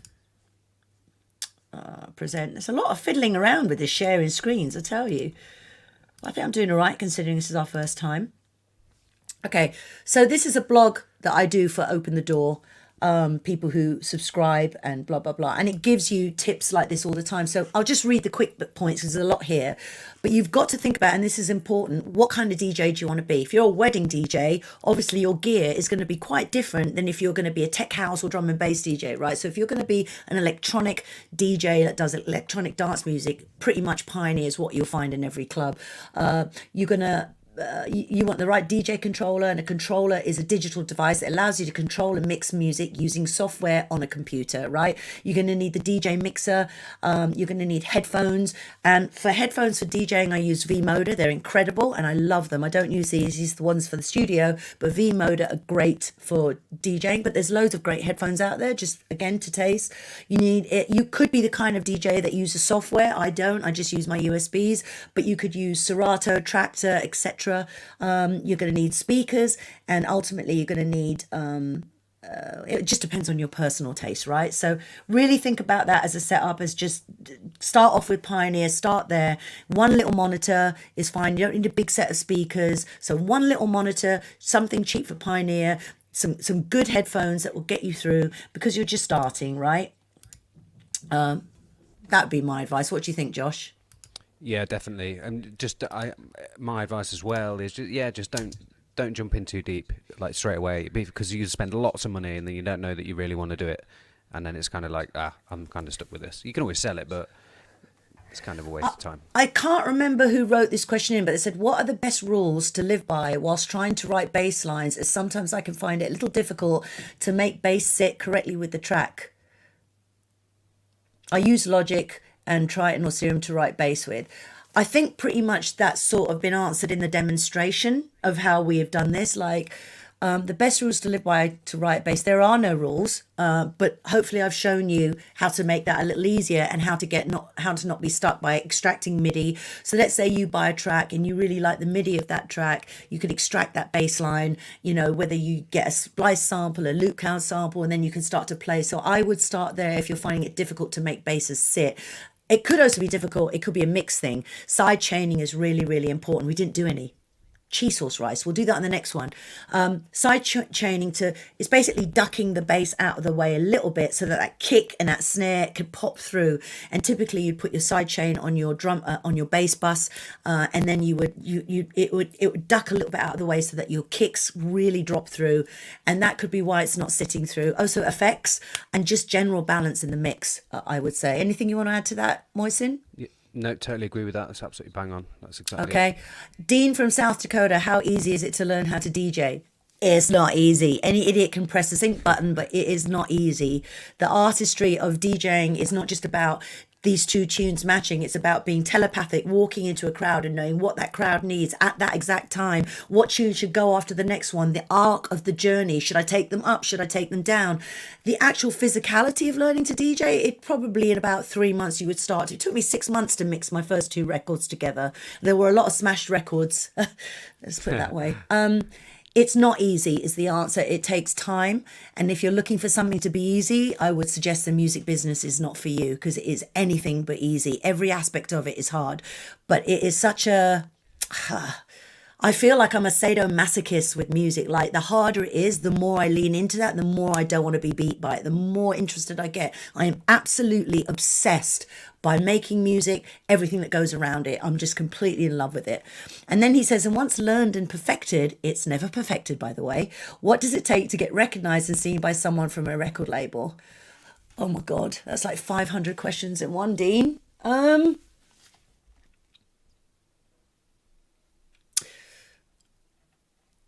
It takes a good tune to be recognized. And, often agents and managers and all that thing, if you've made a good tune consistently. Okay, let me start number 1. You're never going to be huge just being a DJ in this. Most of the DJs in this scene, they all produce, they all have their own labels. So you've got to produce as well. So if you're just talking about no one's going to recognize you from a record label unless you're making tunes. So I guess you're talking about production. So you've got to be great at production. You've got to be consistently good at putting tunes out before people start to circle you like sharks in the water because they smell something good, So it takes time. That's a very layered question, and you just got to make great music, and you've got to be consistent in your music. You've got to be consistent in your social media. You've got to be consistent in everything because you basically have to make noise. You have to cut through everybody else. How are you going to stand out? Make your branding unique. Make your social media large, because the first thing promoters look at is your social media, and they want to know, like, what's the point of me booking this person if they've got 3 followers, you know what I mean? Like when you're huge like Boo, you can post once a year and get away with it, And that's the other thing, like, how do you get that first gig? The best way to get that first gig, if you feel like you're ready, is always go to your local club, wherever that is, and just start to be a face there.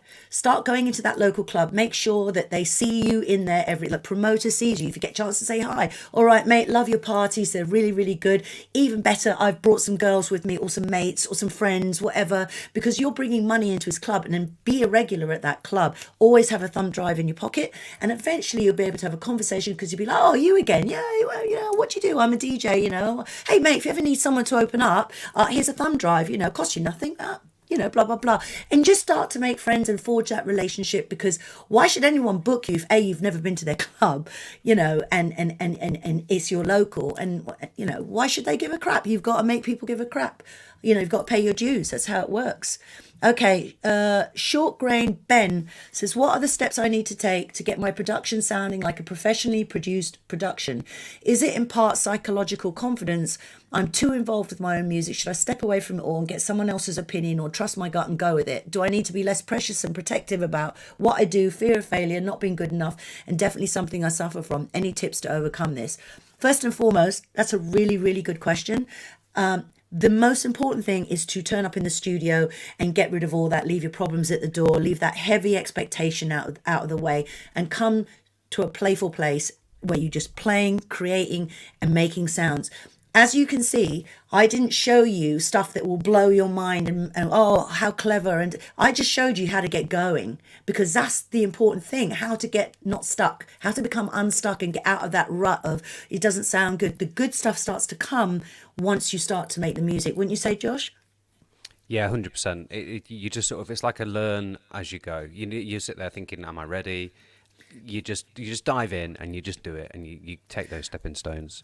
So hopefully I've shown you how to get going, right? So the next steps to get your production sounding professionally produced.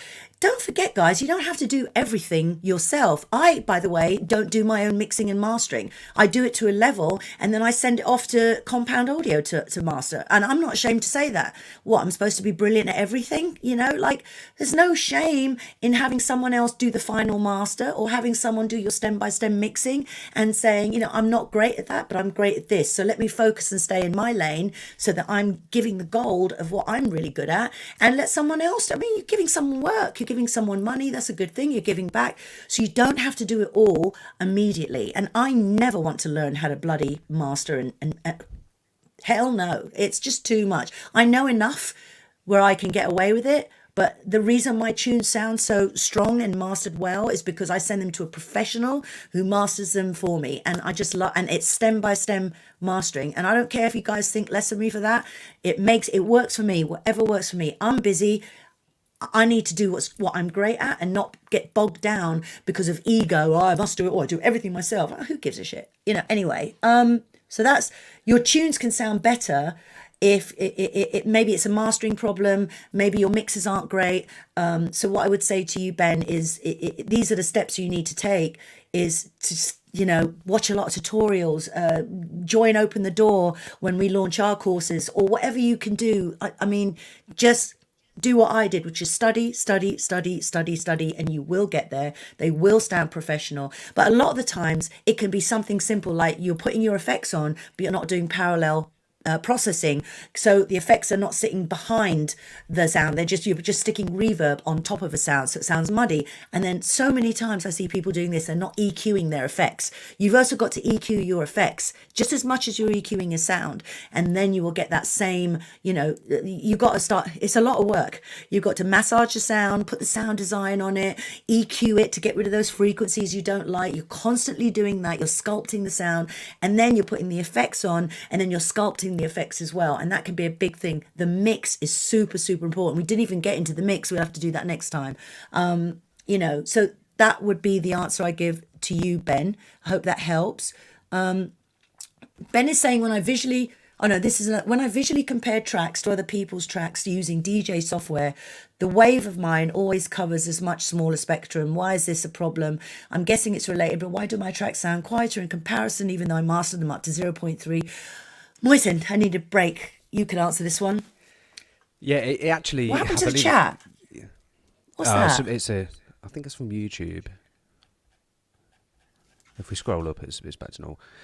Okay. Yeah, I think you've already answered that. Really, it must be a mastering issue, because you know it just needs to perhaps take a step back from it, come back and make sure that all the things are in the right place. You've got good side chain, all the elements are sitting in the right place, and that means that when you put the limiter on and master it, you can get it all the way up to that like appropriate volume that makes it sound, as you said, professional. It's really difficult, because that's why I work, and I'll show you this in the next session. That's why I work with the limiter, because I can push it up and I can see, and then I can see if the wave file, like basically you want it to be a balanced wave file. You don't want it to be like bass here, blah, blah. And there's different frequencies where things should sit. You know, you've got around the 1K, which is like the singing voice, blah, blah, blah. And then you've got sibilance, which is like 10K, like the hats, like all that stuff. You've got your sub bass frequencies, and you've got where your snare should sit. And it should be quite an even waveform. It shouldn't be like all over the place. So that's a sign as well if your mix is sort of wrong. A great way to do this is to drag someone else's track into your DAW and A/B the waveform and take a look at that as well. And we will get into that within this month. Trust me, we will get into that. Sebastian says, my issue is that I have previously released my music with some unscrupulous record labels who now do not exist or are difficult to contact. My music was released digitally around 5 years ago now. If you have time, I'd appreciate you give me some information and guidance on what I can do to remove my music. Okay. Yeah, that's sad. I'm so sorry, Sebastian, that you're going through that.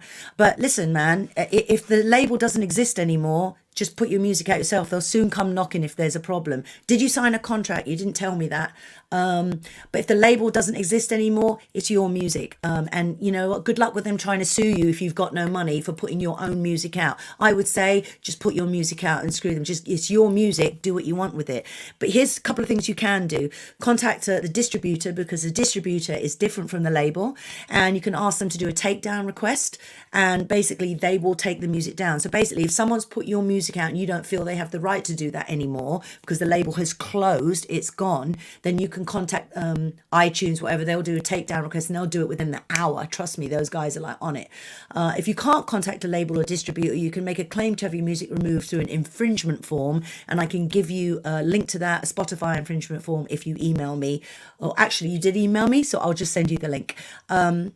That's a horrible situation. Guys, be careful with contracts. Legal stuff is something I'm pretty good at. And if you want free legal advice on things like that, I would say watch anything with the word perpetuity. How do you say it? Perpetuity. Perpetuity. No, perpetuity. I don't know. It means forever. Be careful with that word.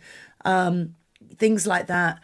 I don't care about your silly hat or gym. Guys, be nice, because I will not tolerate horrible crap in that room. Stop being dicks. Get out of the room. Okay, so time check, Moisen. And can we block people who are being dicks, please? 9:22. Okay, so we've got a few minutes left. How do I start finding your style? Okay, this is a great question. Some people don't actually know their style and they're not sure about what they can do. This is something you can do to find your style. I'm going to just present a screen here real quick. Share screen. Let's go to a Chrome tab. Let's go to Beatport for a second. And one of the things you can do in Beatport that I really like, and this is the iTunes for electronic DJs, and why I'm picking this particular platform is, one, it's great, and two, it's got a really lovely interface. It's really easy to use. You can simply go to the genres tab and find your genre, right? And you can start going through tracks. And here's what's really cool about it. Go to the top 100.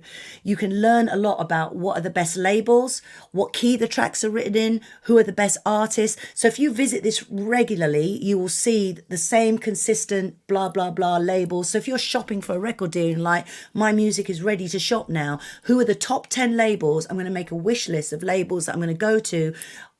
You can use this as a resource, and you can listen to tunes, artists, and then just disappear down the rabbit hole, because once you click on one artist, it takes you to there, and then you can just find more. It's a really good resource, but you can go through all the genres and find a genre that flicks a switch with you.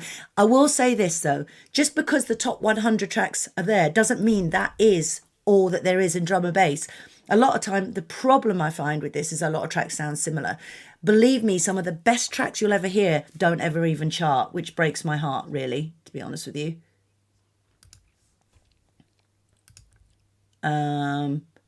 What else? Let's see, we've got any more questions here. So that would be good. I was talk about what plugins, we've done that. Agents and managers, do we need them?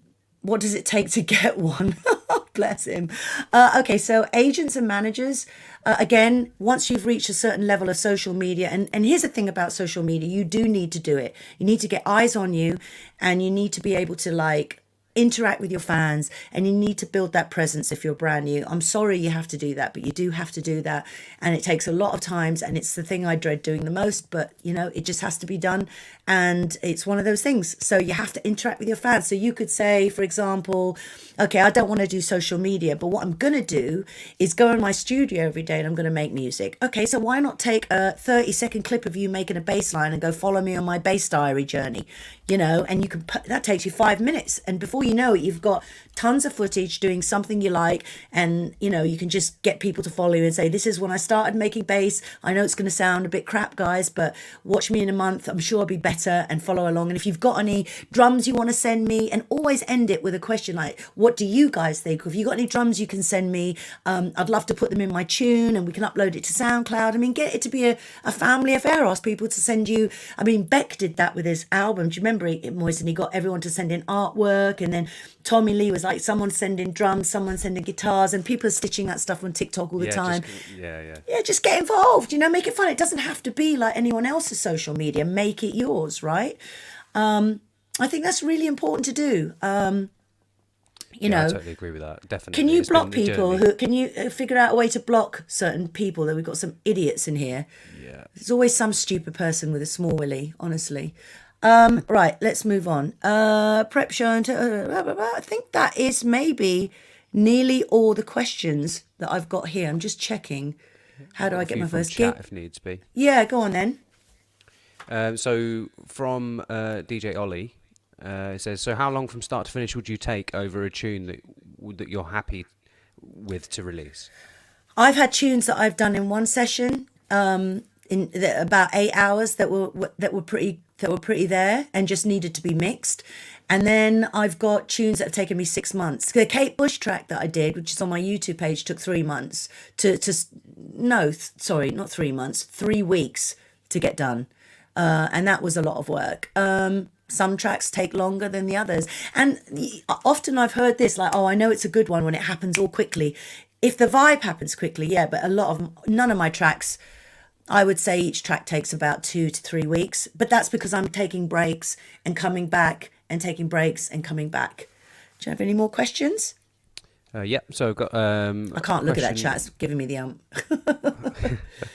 question from it is DJ Mickey T. Hello, Mickey. Is track flow more important than sound design? Absolutely. In my case, I mean, I think I've shown that tonight. Like, for me, that's what it is. It is absolutely about the vibe. I do not worry about all the bells and whistles. The polish is last, and I only want to do that and invest my time in that when I'm really sure I've got a vibe. So for me, yes. Is that the right answer? Do you think? Have I answered that right? I'm talking about production, right? Not DJing. Yeah, I think I'm just gonna jump in that I think the vibe, if your track is excellently produced and polished and absolutely frequency-wise exactly where it needs to be, it doesn't matter because people aren't going to play it if it doesn't vibe. It has to have that vibe. Absolutely. Well, look, I think we have covered an awful lot today.